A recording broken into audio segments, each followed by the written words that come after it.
Welcome back to the Steve Gruber Show. Good to have you here for the conversation. Man, if you looked at the price of gold a month ago and look today, you'd go, whoa, something's going on. And what's going on is exactly what my next guest predicted. He said, oftentimes you'll have a little bit of a sell-off to start the year, and then if there's going to be a push, if there's a chance for it to take off, it's going to happen late February, early March. Boy, he did it. Went up almost $200 an ounce. And so that's pretty remarkable. Tom Coulson here from Liberty Coin Service. Again, Tom, good to see you. Good to see you, Steve. Good morning. Let me see. The price got up to almost $2,200. I kind of was ready to kiss $2,200, and back, what was it, a month ago, 5 weeks ago, it dipped just below $2,000. I thought to myself, should I buy now or should I wait for it to go a little bit lower? And then it creeped around there. I didn't pay attention, and boom, I missed out. What's going on? Yeah, to be honest, I was expecting a little bit more of a sell-off as well. I thought we'd get closer to 1,900, but it just dipped below 2,000 for a couple of trading days and not for very long. And then it's been off to the races here ever since. Once we crossed that number of 2070, which was the peak a couple of times in the last few years, that became the new floor, I think, for the market. So I think 2070 is kind of the floor right now in terms of where gold could go down to. And we're still trying to find out where the top is. As you mentioned, we got close to 2,200 in the last week or so. We sold off a little bit yesterday, but still pretty strong at 2,160 right now. Yeah. Silver about $24 too, which is stronger, almost but 25. still comparatively weak. Yeah, and you still think that silver is a better buy. I mean, that's what you've been saying for a number of weeks now, that silver might be a better place to get in if you want to get in. Yeah, right now, silver's at half its all-time high, where gold is at its all-time high. Premiums on silver coins and gold coins, for that matter, are comparatively low compared to where they've been over the last year or 2 years. So you can get stuff for very good prices right now, and the overall spot price of silver is still pretty cheap when you consider it in relationship to gold. Right. Now, so people all over the country can, work with Liberty Coin Service because you have ways you can ship and do different things. Now, I actually went into the store here a few weeks ago and bought some things, and I was, interested to learn that you have like bulk silver dimes. You can't see the dates. They're not really worth anything. They're not, rare or valuable, but you have them in bulk. Is that sort of a common thing? Yep, we always have that in stock. That's a staple of the type of silver product that we sell. A lot of people ask for that. They call it the constitutional silver, the 90% silver coin. But yeah, dimes and quarters we have in bulk, half dollars as well, for a little bit more of a premium. So what's the premium on that? If silver's at, say, we'll just round it, $24.50, what's the sale price for you? Because I'm going to guess it's similar in different places.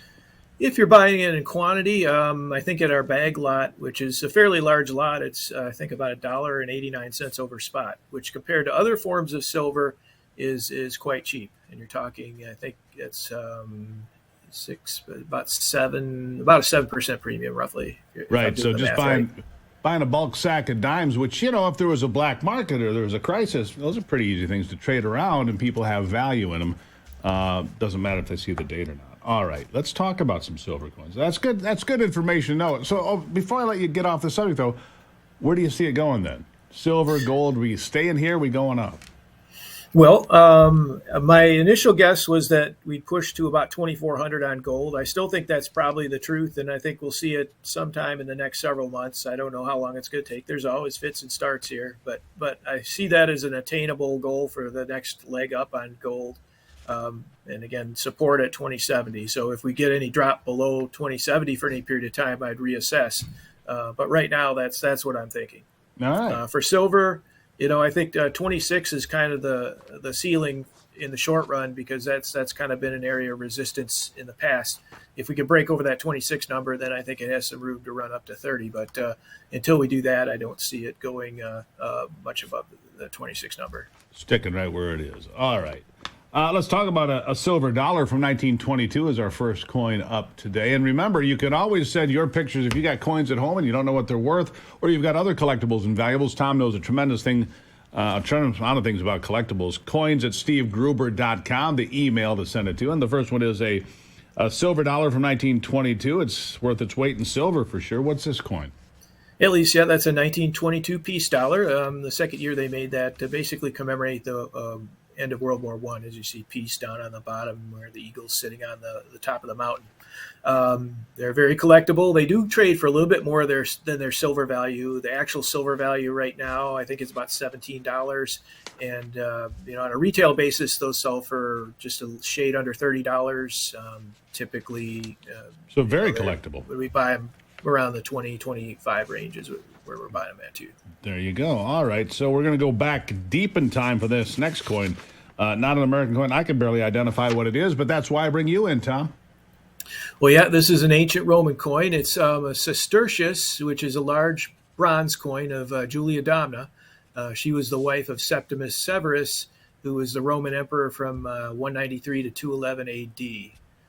So this is from right around 200 A.D. What's it worth? That one with a wear like it might be something you'd retail for $20, $25. They're not super scarce, and if they don't have high condition, they tend not to be worth a whole lot of money. So easy to find. And the last one, of course, is the world-famous Buffalo nickel. It's on flat ground.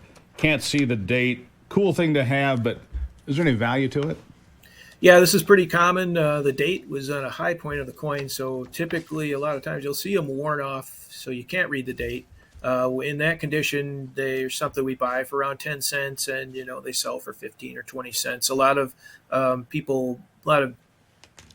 craft people will buy them in bulk and make them into jewelry when they're like that. Oh, all right. Well, I guess if they're worth 15 or 20 cents and they have a cool factor, that makes sense to me. Again, coins at stevegruber.com. If you've got something collectible, coins you've gotten somewhere along the line, bought at a flea market or inherited it, send us the pictures. We'll evaluate it with Tom Coulson from Liberty Coin Service. Tom, thank you so much as always. Thank you, Steve. This is